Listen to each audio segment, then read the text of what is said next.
sounds intellectual. Even when he's saying the most ridiculous Kermit the Frog sounding shit, you know, he can at least mask it in this faux intellectualism. Whereas Dave Rubin is just affable and is like, look, that's also sort of my brand. But it's crazy that do you think he still makes money? Dave Rubin? Yeah. Yes. Okay, guys, got him in Vegas, all the way from New York. Let's go. We got Cameron here. How's it going, man? I fucking hate Vegas. You just told me that, and East Coasters don't usually like it here, to be honest. It's the dry heat, it's the debauchery, and I can't even enjoy like a lot of the more touristy stuff because flashing lights, loud noises, that shit really bothers me. So, and in New York City, like, it's not all Times Square. Like, there are very chill parts of New York. But I've been to Vegas so many times, and every time I see it. But I'm having fun this trip because all I've done so far is see you, and that's been fun.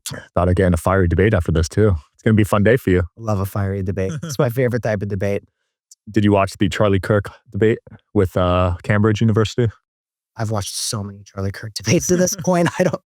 I think that certain debates, and I hope that this isn't the case with this one, are so team sport. And they're never really done in the pursuit of some greater truth. Like when I'm watching a debate, I'm watching it to watch somebody get owned. I'm not watching it to get a better understanding of how different people feel about things. You know, like I was just watching videos this morning. Did you see Jordan Peterson talking to the atheists? Yeah. And he was getting really angry at kids. And they asked him if he was a Christian. And he said, I refuse to identify as that. And it was like, dude, it's called Christian versus atheists. Why did you sign up for it if you refuse to identify as a Christian? Yeah. And somebody asked him if he would have lied to save the lives of people in the Holocaust. And he was like, that is an absurd question, and you're not going to bring me to answer it. That was Parker, right?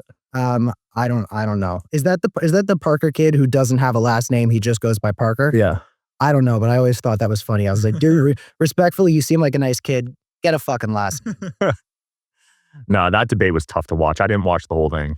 I got like 30 minutes in. I was like, Jordan's lost his edge because he used to be really good on the mic. He's gotten Fetterman. He and Fetterman both had like a near-death experience that they came back from with their brains melted into a fucking pudding. Like, have you seen Fetterman talk?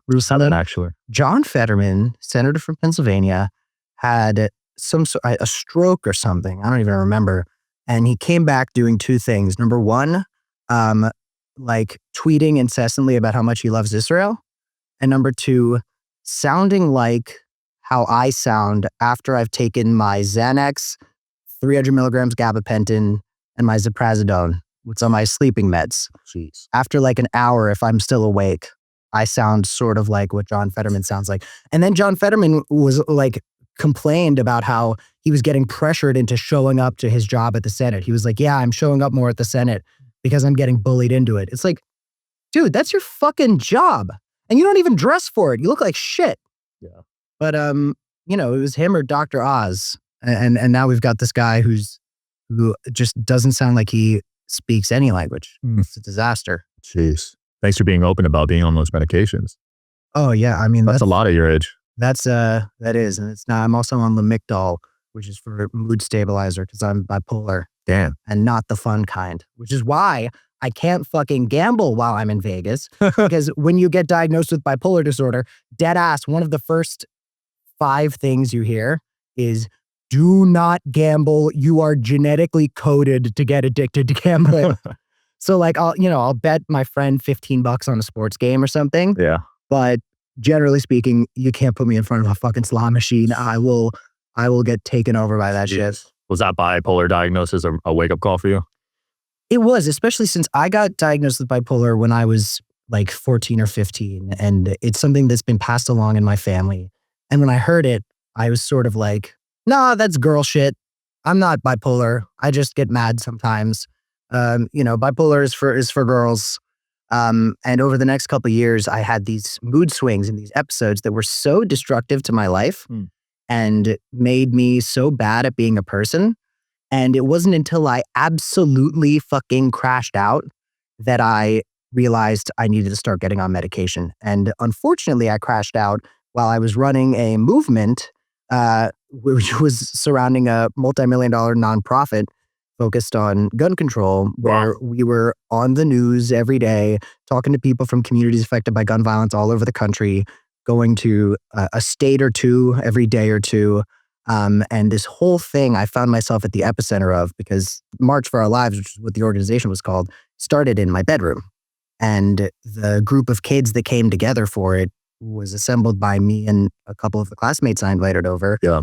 And managing this group of hormonal teenagers who had just survived a school shooting and like hadn't processed the trauma at all. Managing the parents. Oh my fucking God. The parents.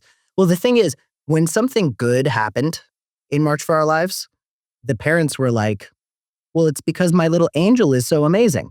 And when something bad happened, it was because that asshole Cameron sucks.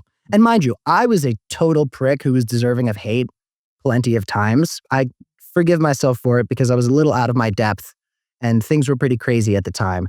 But balancing the kids, the parents, and then the adults who helped us run the organization and manage this thing, I can't manage a fucking 501c3. I don't even know how to spell 501c3. You're a teenager. So, I mean, I am now well into my 20s and I can't manage $100. So, yeah, you know, if anything, I think I've gotten worse. But I was crashing out and having these rapid mood swings, and everyone around me was paying the price. And I was being very destructive towards people who not only loved me, but people who cared for me and stuck it out for me when I made it really hard for them. And as soon as I started medicating for that, things really started to change. I was so much more conscious of the way I was treating other people. I was conscious of the way that I was treating myself, and I was so much less self-destructive. That's not to say I haven't done some absolutely fucktard brain shit in the past couple of years, but I got a lot less self-destructive. I got a lot less destructive to others. And I'm very glad that I was able to accept that diagnosis that I had shrugged off years before, because that is how I operate as a person now. You know, I am bipolar. I'm not going to pull a Kanye and release a song about how I love Hitler and Hitler's the best guy ever and he's amazing and I have incest with my cousin. You know, I'm not that type of bipolar, but I am bipolar. I'm not going to gamble and I take my meds. You think there's a coming back for, well, he changed his name. I think it's Ye now, right? You think there's a coming back for Ye? I think that Kanye West is sort of like Milo Yiannopoulos at this point. You know, he'll continue finding ways to piss people off that satiate his desire to be in the media. I think that the media enables him in a way that just ends up in this feedback loop where, you know, Kanye does something atrocious. The media covers it. And then the media is like, how does Kanye keep doing this? Who's letting Kanye do this? And it's like, all of us by looking at him. Yeah. Like, and also, not that this is important when you're talking about somebody who is spreading anti-Semitism, bigotry, hate, all these other things, but the music hasn't been good in forever. The music has been, like, there were maybe 2 tracks on Donda that I thought were really good. There was one, I think it was on Donda, called 24, but maybe that was on the Jesus album. And that one I really liked. But other than that, it's like he sucks at the music now too. It's like, what the fuck is he doing? And that's one of the things about Kanye that pisses me off so much, is that because he's open about being bipolar, he becomes a representative of people with bipolar disorder. And therefore, when I tell people that I'm bipolar, which is not anything I'm ashamed of, nor is it something I'm particularly proud of, it's just part of who I am in my life and how people deal with me, he makes us look bad. He makes us look like fucking crazy people. And he's just not a good representative of the community. He also calls himself a Christian. Does he? Yeah. Oh, I'm like Jordan Peterson. No, I'm like Jordan. Maybe we should do Kanye West debates Parker and the other twink. I'd love to see that. Well, he walked off Piers pretty quick, so I don't think he's down to debate anyone anytime soon. I can't bring myself to watch Piers. Really? Yeah, I think it's funny. And my co-host for my podcast that you should all subscribe to, by the way, it's called FY Pod. We have a YouTube channel. You should check it out. It's pretty fun.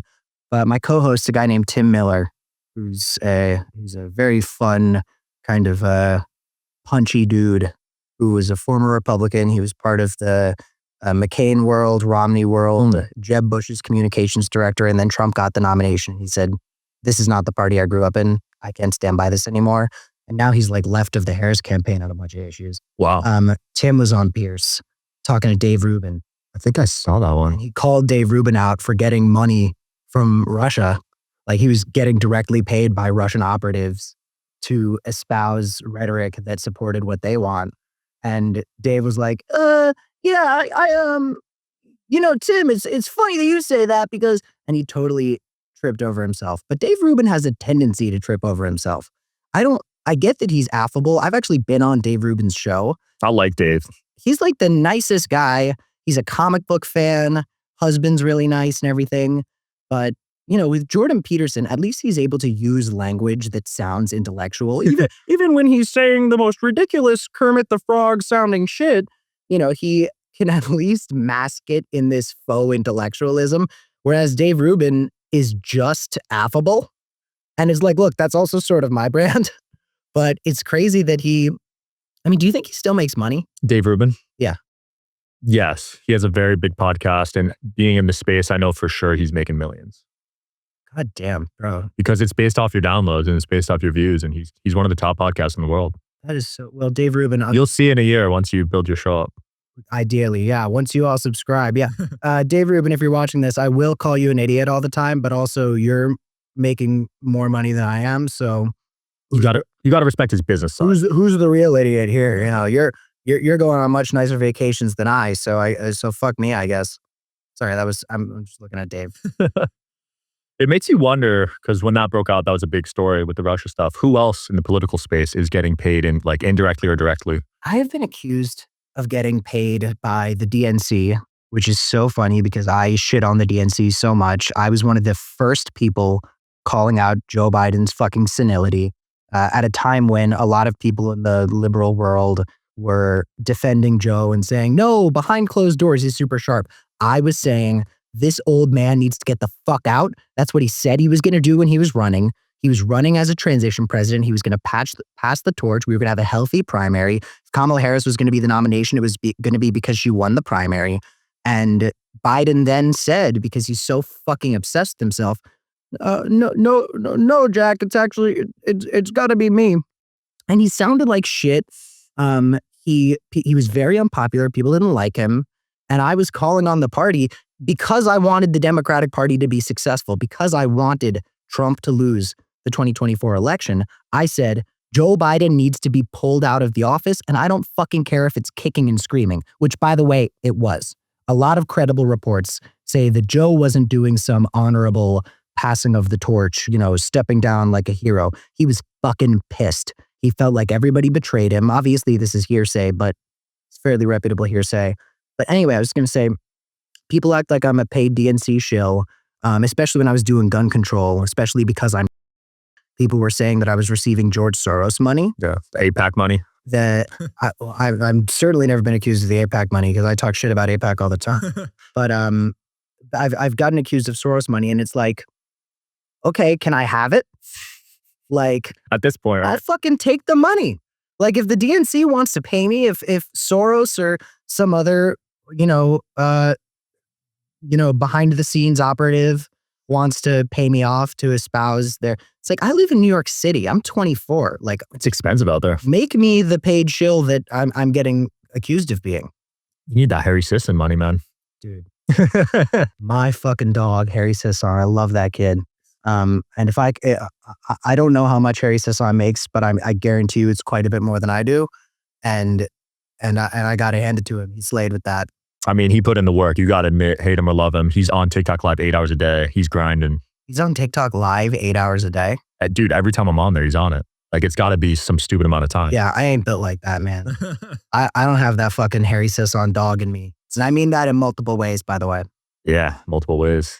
He's debating randoms all day. It's impressive. I can't do it. We're gonna find out because we're doing a debate today, and yeah, I'm excited to see you in action. Yeah, I'm not very good at it. This is my first debate moderating in the political space, actually. No shit. Yeah. Well, so I'll be with you. I'll be a rookie in that regard. The thing is, I'm just too fun, so I don't get a lot of like I owned somebody moments. Yeah. Because I don't like dunking on people. I like it when these conversations are in the pursuit of some greater understanding of some truth. I hope you guys are enjoying the show. Please don't forget to like and subscribe. It helps the show a lot with the algorithm. Thank you. But, unfortunately, the way to go viral is to slam dunk on people. Yep. So it's like, I went on Tommy Lahren show on Fox Nation, and it was a couple months ago, and we kind of just had like a fairly nice chat. We didn't agree on virtually anything other than she was talking about the Democratic Party covering up Joe Biden losing his mind. And I was like, Tommy, you're not going to get me to disagree with you there. Like, I don't know what you want me to say, girl. This is going to become a circle jerk. Yeah. But other than that, like, we weren't agreeing on any of the issues, but I was just like, I wasn't going on there to like throw jabs at her. Like, that wasn't going to be productive. I was going on there to represent the beliefs that I represent, and communicate to her audience, not to go on there and try to communicate for my audience that already agrees with me by making clips to post of me dunking on Tommy. She dunked on herself a couple times. She was talking about how trans athletes are stealing people's championships. And I was like, well, Tommy, the NCAA championships were last night, women's basketball. Were there any trans athletes? And she goes, well, that doesn't matter because in a few years, and I was like, yeah, but that's the thing is like, that's what they were saying a few years ago. And that was a clip that you put up. But generally speaking, it's like with debates, I always try to go in with them with the desire to understand the other person just a little bit better and with the hope that they understand me a little better. And that's not in line with the online debate world. The online debate world is like, who can own each other harder. And the other thing I'll say to that is like, if I am debating somebody and I say, okay, this thing that Trump is doing with immigration violates the law. It violates the Constitution. Someone I'm debating can say, okay, which law? And if I don't know the specific name of the law, because A, I'm not an encyclopedia, B, adolescent drug use made my memory really bad. If I don't know the name of the law, they get to be like, yeah, that's right. You're saying it's breaking the law. You can't even tell me what law it's breaking. And then they win. Meanwhile, you turn off the debate, you Google it, and it is violating the law. I just didn't remember the fucking name of the law. Yeah. And that's the thing about these debates. It's like, some people can be fact lords like Ben Shapiro who are able to like rattle shit off quickly enough that it sounds like they have a better argument. But a lot of these debates are a memorization game. True.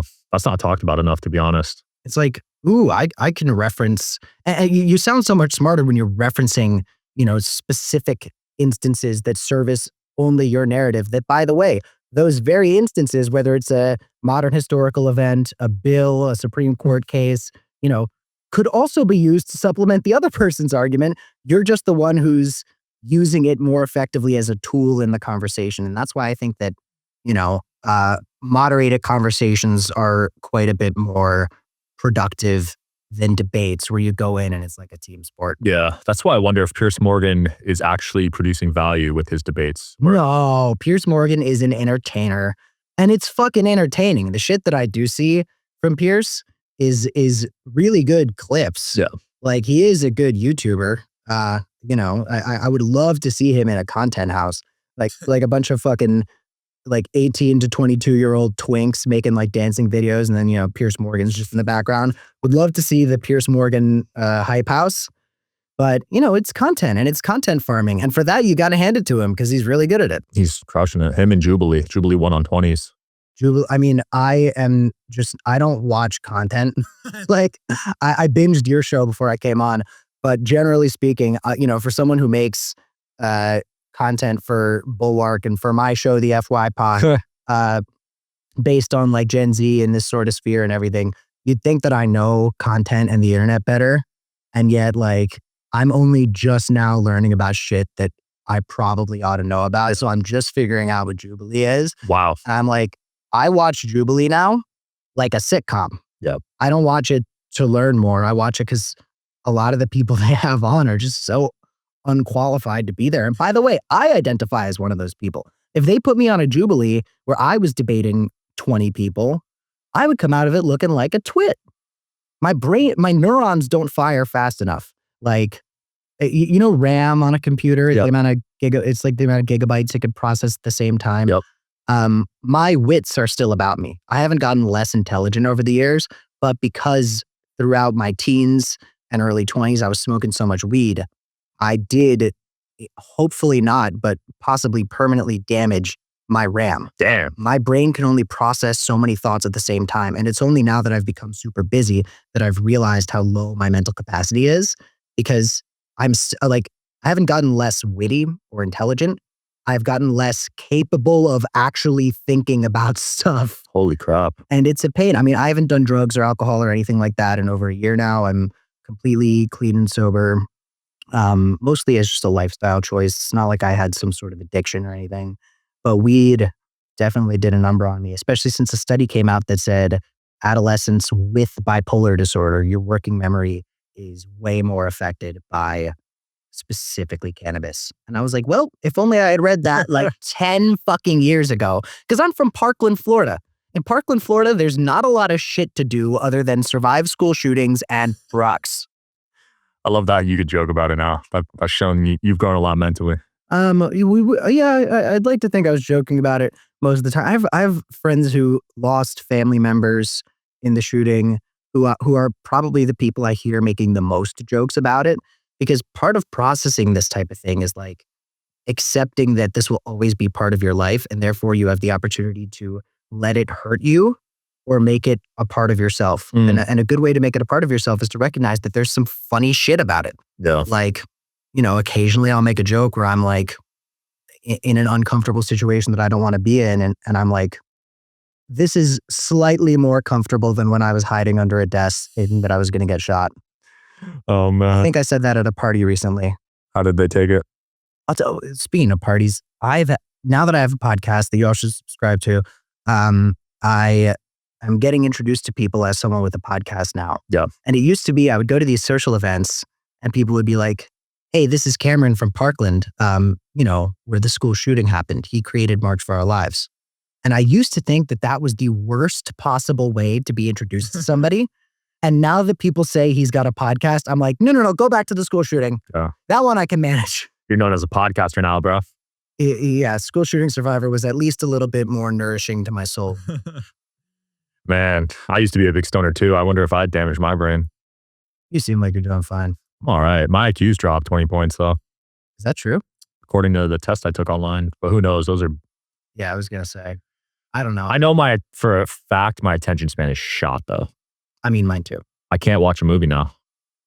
I never like movies. I'm a TV Really? guy. Oh, you're TV. I'm a TV guy because my favorite character stories are the ones that get told over a very long period of time, where even in my favorite movies, you're only spending 90 minutes with these people. But we were talking about Better Call Saul and Breaking Bad and Succession and stuff like that. Narratively, it's so much more enriching for me to watch stories be told over a long period of time, where you really get to sit with these characters during these formative experiences that otherwise in the movie version of the TV show would be like a footnote. That's true. Not enough time for character development, right, in a movie.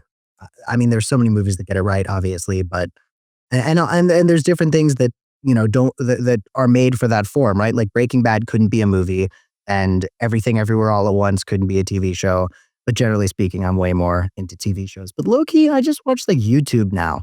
I get so zapped at the end of the day, and I like to watch shows attentively because I want to be a screenwriter, and therefore I like to observe the different decisions that are being made and learn from them and everything. YouTube is how I turn my brain off. I just don't watch shit like Jubilee. When you were living in Florida, were you still identifying on the left, like Democratic side of things? Oh, I've been a fucking lib pussy nerd since I was a little kid. I mean, really? That's the difference between me and a good amount of the kids I did March for Our Lives with, was a lot of them had to learn about politics on the fly. A lot of us were figuring out the policies that we were talking about as we were talking about them, which, by the way, members of Congress do too. There are Congress people who get briefed on the bill that they're going to pass the day before and otherwise just didn't know shit about what that bill was. I mean, do you think George Santos was a fucking law expert? But I was a lib nerd the whole time. It's just how I was raised. And I think my family and I have sort of diverged politically a little bit. We still vote the same way. But I think certain members of my family have a little bit more TDS, Trump derangement syndrome. So they're more center. I mean, with plenty of respect for them, they don't let center versus progressive determine what policy stances they're going to have. They have some policy stances that are way more middle and some policy stances that are way further to the left. They don't allow that sort of like, team sport. You have to vote this way, or if you're going to be a real progressive, you can't have this moderate take. Like, they make their own goddamn decisions. But what I'm more saying is, I think that a lot of people, not just in my family, a lot of people close to me are more emotionally affected by Trump than I am. I think that I am so upset about what the new administration's doing. I'm so upset about what his last administration did. I'm upset about how he makes our country look and the long-term impacts of how other countries are going to be relating to us, about how other countries are going to be interacting with us. I think there's going to be a long-term divestment in America, something that might not be immediately easy to see. But I think that Trump's new administration, there's the deportations to El Salvador. There's a lot of things that are so upsetting to me. But one thing that I talk to people on all sides of the aisle about is it makes me upset that Trump has basically tanked our reputation as a stable trade partner. The games that he plays with tariffs are telling other countries that investing in us is something that is going to be volatile. So now you've got a country like China that, for all the things to hate about China, is stable as fuck. And they're gaining a lot of soft power. And I think that Trump's outlook that we should have kind of no friends, no enemies, first of all, doesn't make sense, because he makes friends with plenty of people. They just are very often the wrong people. But Trump's no friends, no enemies tactics very often blow up in our face, because you need soft power.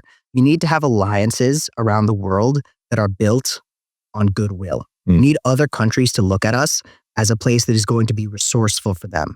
And a lot of conservatives look at the money that we spend on development in other countries. They look at these things as unnecessary expenditures that a ketamine-addicted billionaire from South Africa needs to cut. But this is how you build power in different regions where we're going to need it. So now you've got the EU, an extremely valuable trading partner, an extremely valuable geopolitical partner. The alliances that we formed post-World War II are essential to the West having any sense of security. These people are looking at us like we're fucking crazy now, and they're looking at China and saying, okay, well, their crazy fucking evil slave labor laws aren't very good. The fact that they call themselves communist but seem to only pull the bad stuff from communism and are otherwise in many ways authoritarian fascists, like those things are all bad. But when we're making investing partnerships, China, we know what we're getting out of them. China's thinking 50 years ahead. Trump is barely thinking about what foot he's going to put in front of another.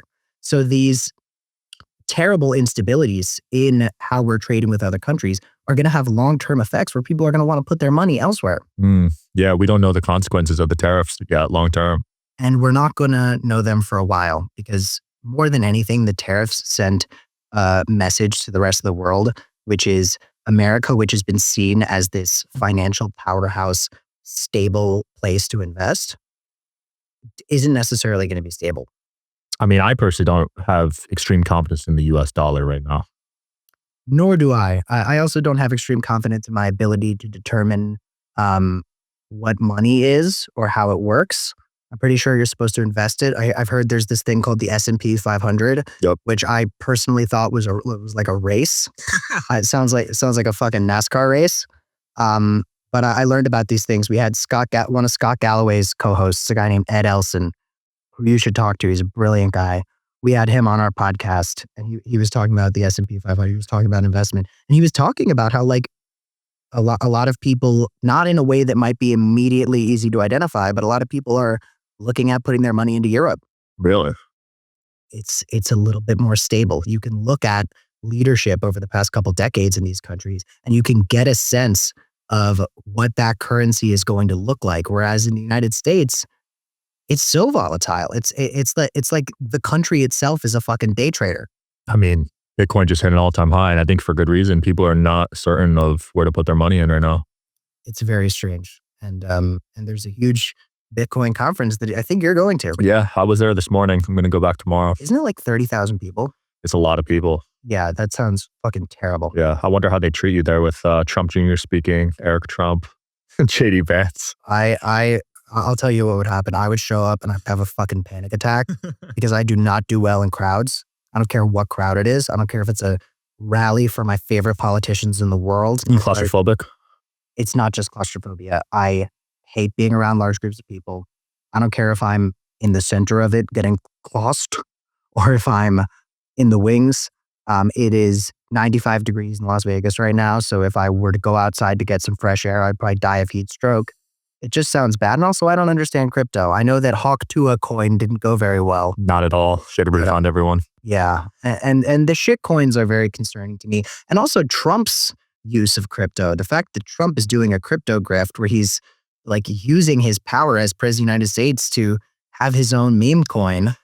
It's like when Ben Shapiro is calling out a conservative for their level of corruption, you should listen because Shapiro has capitulated to the Trump, to the MAGA world in a way that 2018 Ben Shapiro never would have. 2018 Ben Shapiro was like, Donald Trump does not represent my values, and that type of behavior is not the type of person who should be president of the United States, blah, blah, blah. I'm pretty sure he was all in for DeSantis in the 2023 primary where Trump didn't even show up to the fucking Republican debates. And Chris Christie was there being hilarious. But Shapiro very much changed his character from the years that I was watching him in high school, because I used to watch Ben Shapiro all the time. Same. I used to be a big fan of that type of conservative media, even when I wasn't politically bought into what they were doing. I was just so interested in the types of things that they were saying, because I had a lot of concerns as a young man about like what my place was in the world. As a young white man, while woke and PC were happening, DEI hadn't happened yet. But, you know, while the world was getting a little bit more woke and while Me Too was happening, everything, as a young teen man, I was like, well, shit, what the fuck do I do to make it in this world? Yeah. Guys like Shapiro and Jordan Peterson were telling me that it's not my fault and that it's actually woke's fault. And that if I can't get a sense of my place in the world, you know, Jordan Peterson says to make your bed, but also they're saying there is this large elite scheme to, you know, make it so the white man isn't in power anymore and to make it so the diversity takes over. And that really resonated with me because I was looking for somebody to blame this on. I was of the belief that steps forward taken towards social progress for women and minorities were taken at my expense, and that I was losing something when more efforts were being made to platform women who were survivors of sexual abuse, to create new opportunities in jobs and education for Black people. I thought that I was getting screwed. I thought that, you know, as I was growing up, this might not be a country for people like me anymore. And then I came of age and I was like, nope, I'm fine. Being a white man still rocks. It's still kind of awesome. I would recommend it to anybody. And now I'm having a great time. Got to be careful with the programming, man. Which types of programming? Well, there's all sorts, but the racial divide, you know, racism, victim mentality, that's a big one. Well, I mean, victim mentality is something that I think pretty much every community experiences. I don't know a group of people in this country who I could not explain some sort of victim mentality amongst them. I mean, I am from community, and there's a lot of people who want us to feel as unsafe as possible. A lot of people want us to feel like it is not safe to be a person in America. And two things can be true at once. Number one, we could be one of the most discriminated against groups of people in history.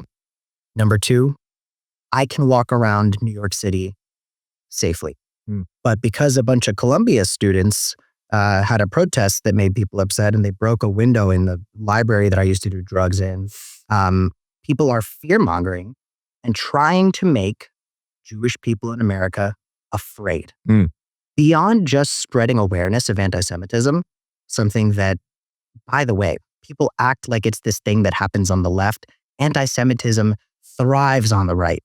Guys like Nick Fuentes, like they're saying more anti-Semitic shit than I've ever heard from even the craziest people at some sort of Free Palestine rally. People who are saying the most vile and reprehensible shit at those rallies. The people that clips of them are the ones that go viral, not clips of the peaceful protesters. Nick Fuentes is saying shit infinitely crazier than that. But a lot of the people who want me to feel afraid as a person will only talk about anti-Semitism on the left, and they will take every inflammatory thing that is said and use it to make me feel afraid very often so I can donate to some sort of organization that operates solely in the interests of a foreign government's military. And I'm not in on that. They want to put you in a state of fear so you're more easily controllable, right? They want me to feel like Israel is the only place where I can be safe as a Jew. And I'm like, well, I feel like a lot of people have been killed in Israel. And I feel like here in the United States, the NYPD gets sent to beat the shit out of student protesters because Eric Adams tells them to.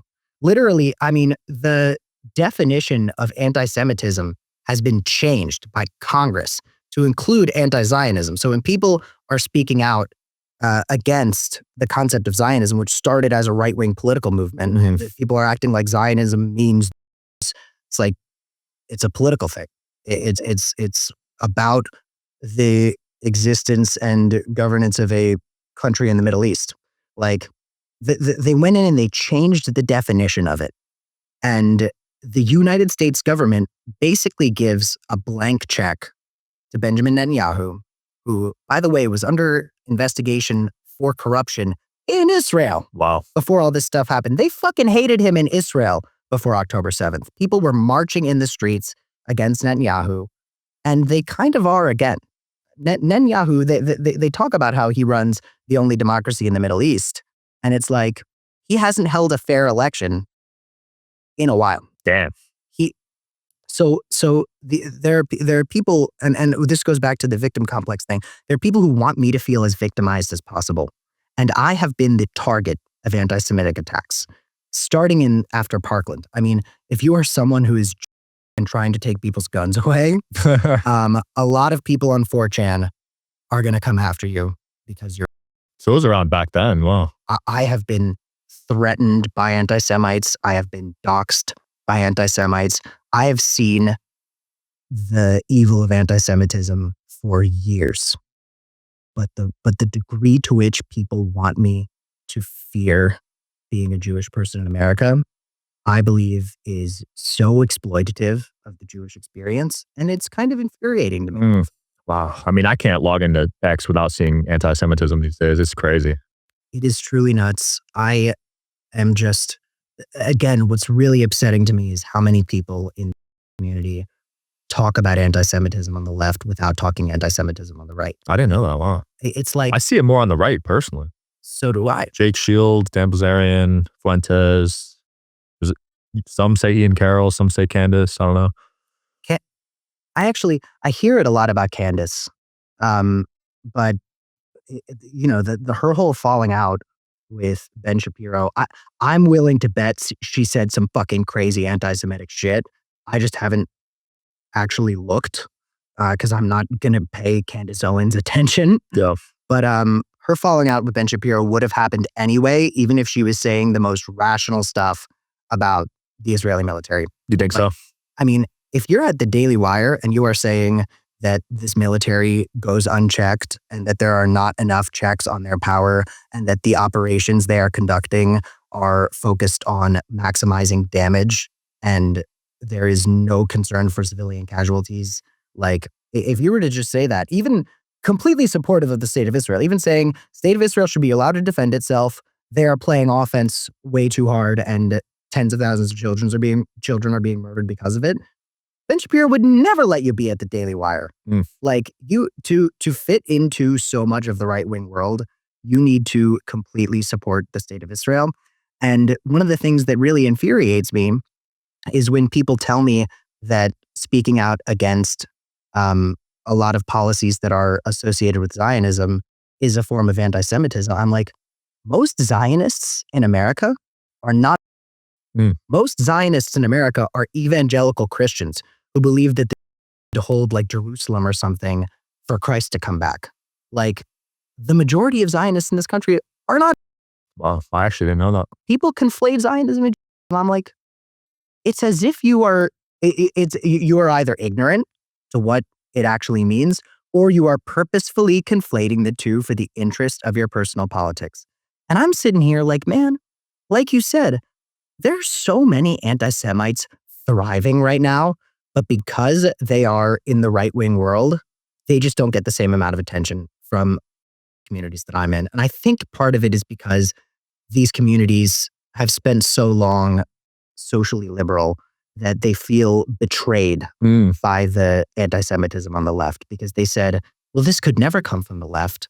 Like, it can only come from the far right. So then when you see people on the far left saying insane shit about how we need to kill all the Israelis and this absolutely monstrous rhetoric, like, it's more of a betrayal and therefore it gets more of the attention. Damn. But it's like, if there's one thing that the far right and the far left can agree on, it's hating the Jews. Yeah, facts. Hating the most popular takes in the world. Right now, it's insanely popular. You get the most engagement I've ever seen if you talk about it. Yeah, and it is very frustrating to me, because I think that a lot of people who say they're fighting anti-Semitism are actually using all of their resources to fight criticism of the state of Israel. And it's like, okay, well, there's anti-Semitism happening that you're not really paying attention to. I mean, the Anti-First Amendment League, they call themselves the ADL, the Anti-Defamation League. I call them the Anti-First Amendment League. When Elon Musk did not one, but two Sig Heils, they put out a tweet defending him. And then he went on Twitter and started making Nazi jokes that trivialized the Holocaust.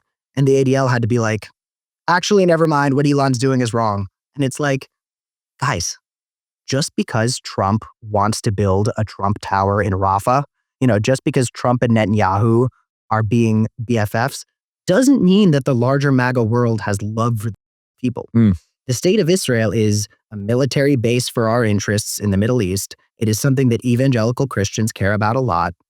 It's not intrinsically tied to. Yeah. People just say that it is. Yeah. So you are not a big Elon fan?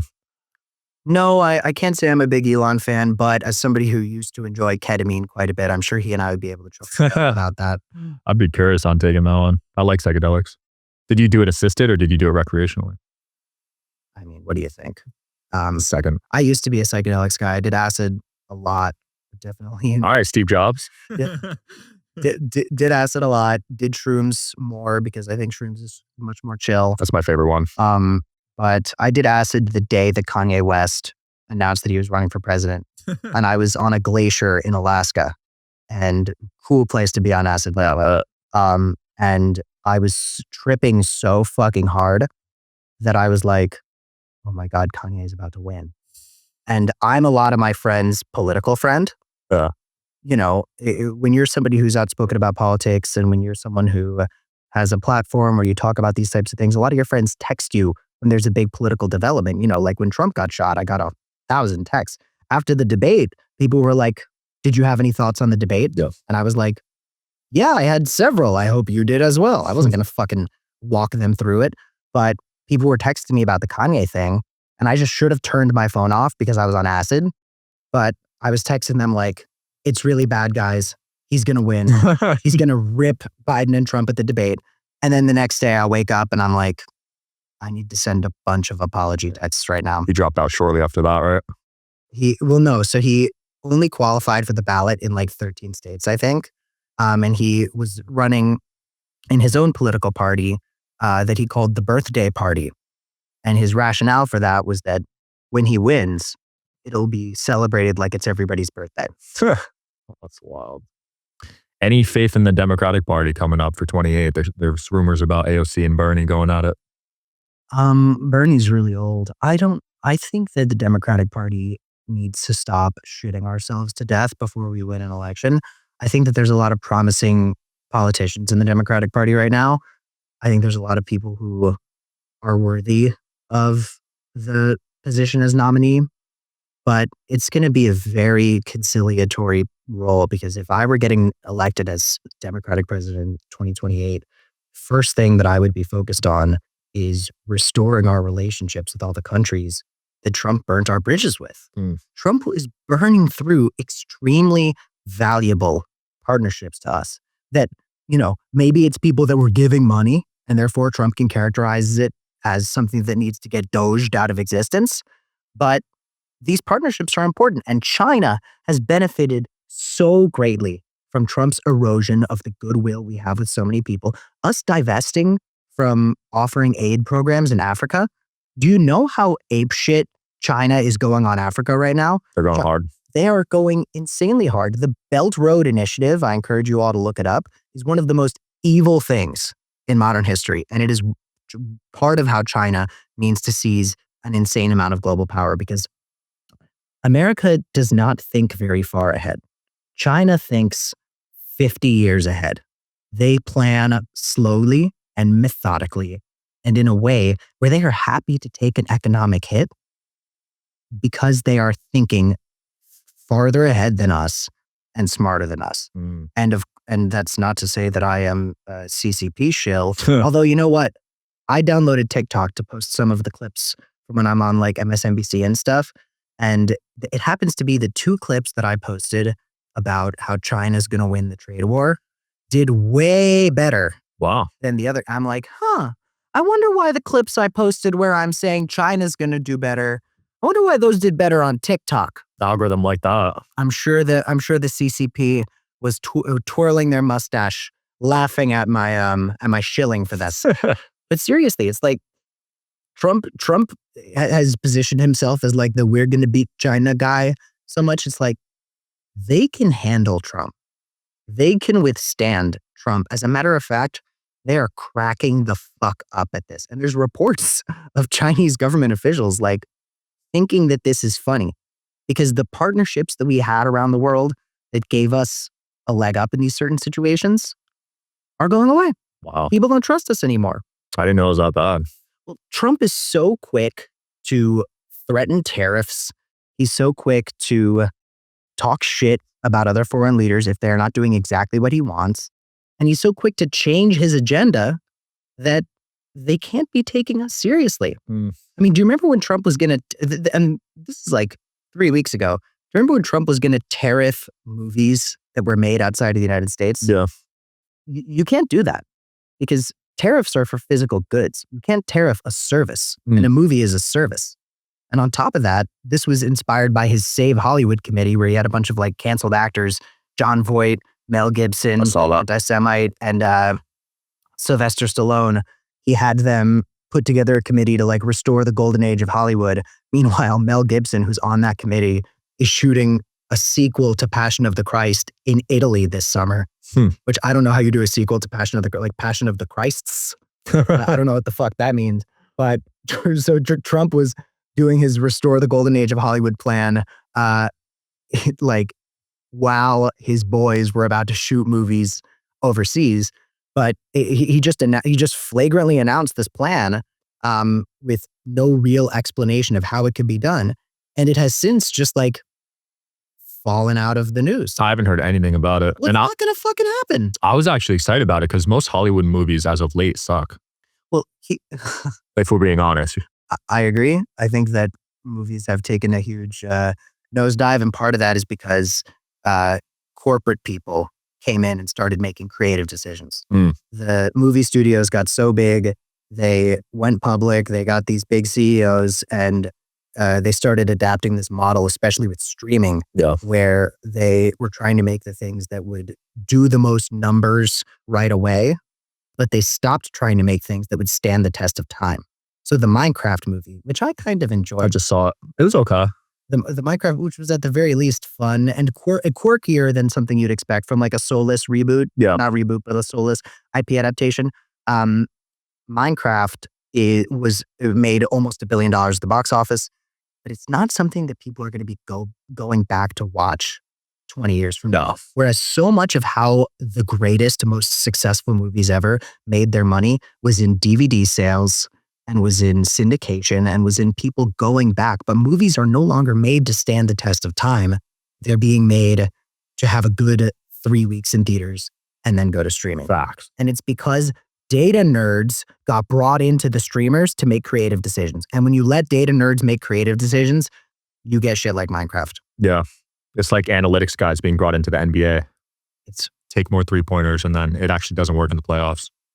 I mean, look, I'm a Heat fan. I don't want to talk about it. Oh, I thought you were a Knicks fan. You're in New York. No, I have a Knicks jersey, but it's my cousin's. My only sports team is the Milwaukee Brewers.